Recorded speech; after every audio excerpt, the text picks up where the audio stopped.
friends, welcome to Lakshmi Tutorial. Hi everyone, இந்த வீடியோல நம்ம இப்ப பார்க்க போறது reproduction in organism part 6. Okay, இதுக்கு முன்னாடி இருக்க previous வீடியோஸ்லாம் நீங்க செக் பண்ணலாம். டிஸ்கிரிப்ஷன் பாக்ஸ்ல லிங்க் கொடுத்திருக்கேன், செக் பண்ணிக்கோங்க.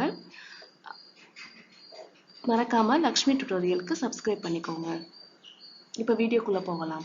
ஸோ ப்ரீவியஸ் வீடியோஸ்ல வந்து நம்ம reproduction in organism, introduction and asexual reproduction பத்தி in detail பார்த்திருந்தோம். இந்த வீடியோல இருந்து நம்ம sexual reproduction பத்தி பார்க்க போறோம்.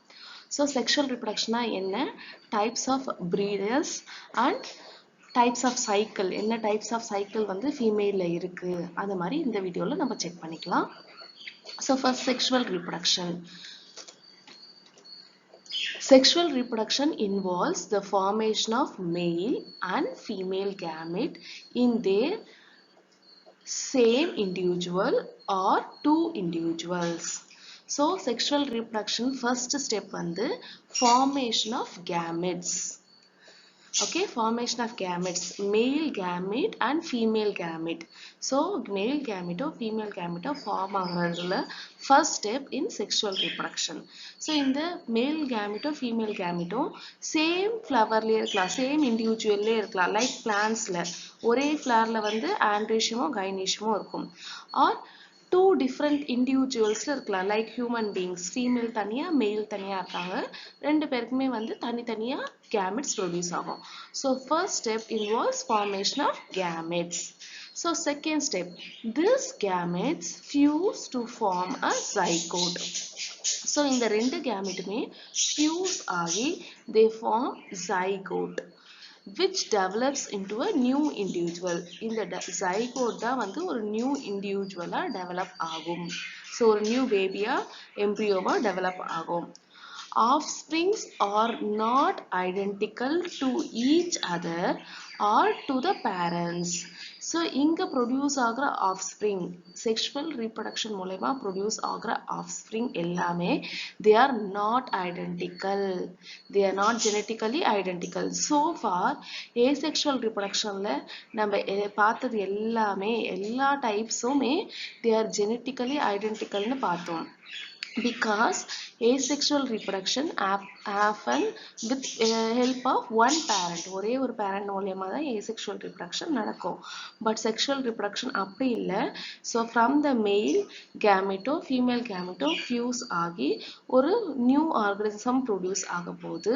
அதனால இது எல்லாமே எல்லா babies progeny offsprings எல்லாமே வந்து டிஃப்ரெண்டா இருக்கும், ஒருத்தருக்கு ஒருத்தர் டிஃப்ரெண்டா இருப்பாங்க. அதே மாதிரி பேரண்ட்ஸ்க்கும் சைல்டுக்குமே வந்து நிறைய வேரியேஷன் டிஃபரன்ஸ் இருக்கும். they are not identical. So sexual reproduction give rise to diversity among living organism. So இதனால என்ன சொல்ல வராங்கன்னா sexual reproduction மூலமா தான் நிறைய diversities arise ஆகுது. நிறைய diversitiesனா variations, different organisms arise ஆகுது, variations arise ஆகுது. இது எல்லாமே only because of sexual reproduction, not because of asexual reproduction. All organisms pass through two stages. கண்டிப்பா இந்த two stages pass பண்ணிருக்கணும். ஏற்கனவே first part 1 வீடியோல நம்ம லைஃப் ஸ்பேன் எப்படி 5 types of 5 phases டிவைட் ஆகுதுன்னு பார்த்திருக்கோம். நீங்க அந்த வீடியோ பார்க்கலன்னா போய் செக் பண்ணிக்கோங்க, part 1 வீடியோ. ஸோ அந்த 5 phasesல very important phase வந்து இந்த 2 phases, junival phase and reproductive phase.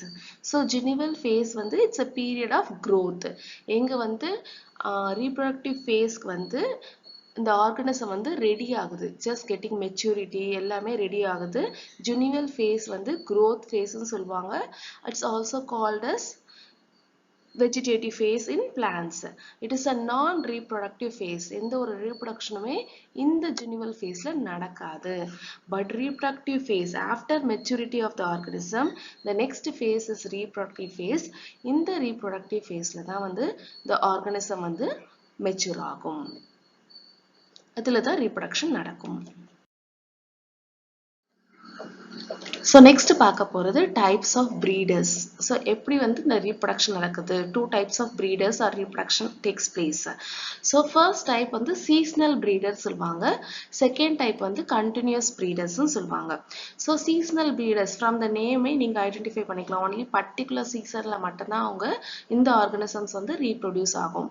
But continuous breeders வந்து continuously breed பண்ணிட்டு இருப்பாங்க. So first பார்க்கலாம் definitions பார்க்கலாம். Reproduction takes place actively only during favorable season of the reproductive phase. So reproductive phaseல ஒரு சில favorable seasons இருக்கும். அந்த seasonsல மட்டும்தான் வந்து இந்த organisms reproduce ஆகும். So மத்த டைம்லலாம் reproduction நடக்காது. அந்த சீசன்ல மட்டுமே எந்த சீசன் ஃபேவரபிளா இருக்கோ, எந்த சீசன் ஃபேவரபிளா எக் லே பண்ண முடியுமோ அந்த சீசன்ஸ்ல மட்டும்தான் பேர்ட்ஸோ ஃபிஷ்ஷோ ஃப்ராகோ எக் லே பண்ணும். So seasonally they are active and they are called as seasonal breeders. Example: fish, frog, lizard, birds. So fish, frog, lizard, birdsல பாத்தீங்கன்னா ஒரு சில சீசன்ல மட்டும்தான் they lay eggs. So இங்க நான் கொடுத்திருக்க எல்லாமே வந்து egg laying animals. They are oviparous. Oviparous, viviparous என்னன்னு பார்க்கலாம். Fish, okay, sufficient water அந்த சீசனுக்கு மட்டும்தான் வந்து egg lay பண்ணும். Frog நார்மலா rainy seasonல நம்ம பார்க்கலாம். Okay, rainy seasonsல they need water to lay eggs. So அந்த மாதிரி சீசன்ல மட்டும்தான் they reproduce. அதே மாதிரி lizards and birds. Next type of breeders பார்த்தீங்கன்னா continuous breeders. So continuous breeders னா எப்படி? Reproduction takes place actively throughout their reproductive phase. So இந்த organismsக்கு reproductive phase இருக்க வரைக்கும் continuousா reproduction வந்து active phaseல தான் இருக்கும். அதனால continuousா they can reproduce.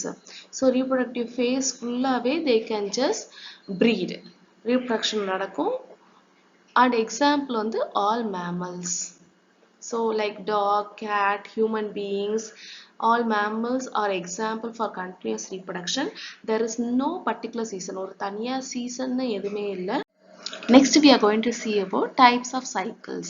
So female bodyல வந்து cycles நடக்கும். அது என்னென்ன 2 types இருக்கு, அது எந்தெந்த organismsக்கு நடக்கும் அப்படின்னு just பார்க்கலாம். அதோட events என்னன்னு பார்க்கலாம்.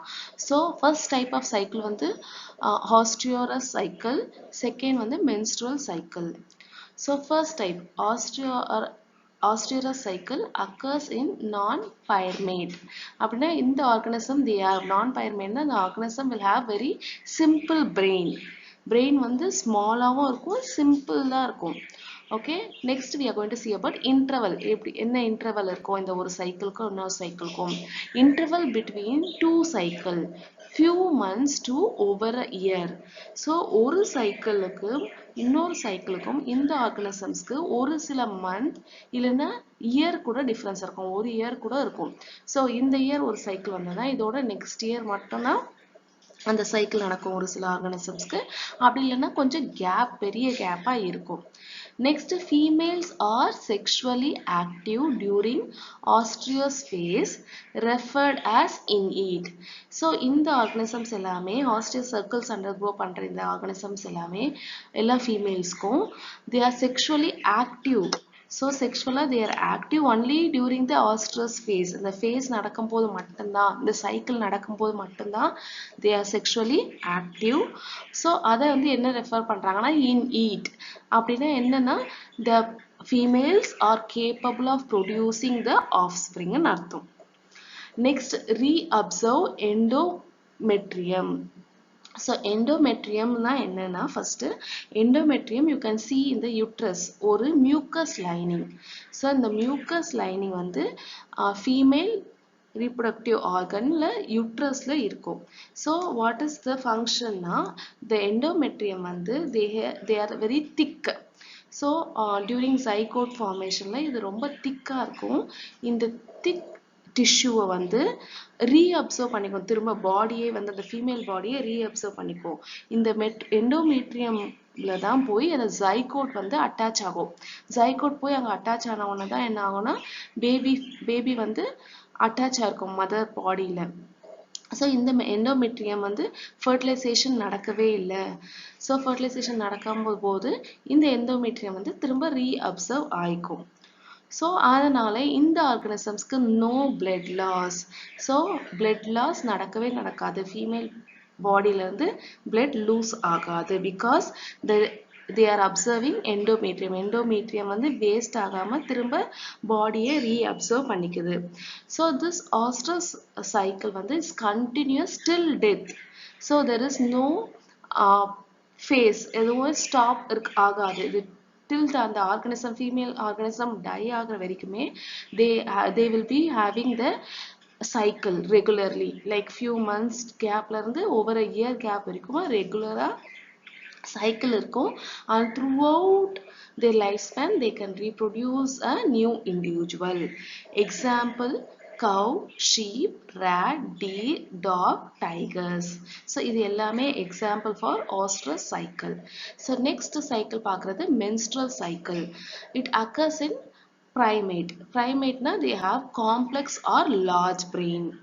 okay, interval between the two cycle. so இங்க வந்து two cycle ஓட interval வந்து about 4 weeks, that is equal to 28 days இல்ல 1 month சொல்வாங்க. okay, 28 days or 1 monthல again cycle வரும். so every 28 days or 1 month cycle வந்துட்டே இருக்கும். menstrual cycle repeat ஆகும். females are sexually active throughout their lifespan. so இங்க வந்து particular அந்த ostrich phaseல மட்டும்தான் they are active. இங்க throughout their lifespan the females are sexually active. so இங்க என்ன நடக்குது? endometrium shed endometrium through menstruation. so நான் ஏற்கனவே சொன்ன யூட்ரஸ்ல endometrium இருக்கு. அந்த endometrium thickening tissue வந்து shed ஆகுது. female bodyல இருந்து வெளியில shed ஆயிடும். okay, blood loss occurs. இங்க வந்து endometrium along with endometrium blood loss occur ஆகும். so this will happen about every 4 weeks. after every 4 weeks continues till menopause. so in the blood loss எல்லாமே வந்து will continue till the menopause. after menopause the female become non-reproductive, so they cannot produce their young ones. so after menopause stage க்கு அப்புறம் the females cannot produce their young ones. example, monkey, apes and human beings. so today நம்ம என்ன பார்த்தோம்னா இந்த லெசனோட கண்டினியூஷனை next வீடியோல பார்க்கலாம். இந்த video பிடிச்சிருந்தா லைக் பண்ணுங்க, ஷேர் பண்ணுங்க, கமெண்ட் பண்ணுங்க. மறக்காம லக்ஷ்மி டியூட்டோரியலுக்கு சப்ஸ்கிரைப் பண்ணுங்க.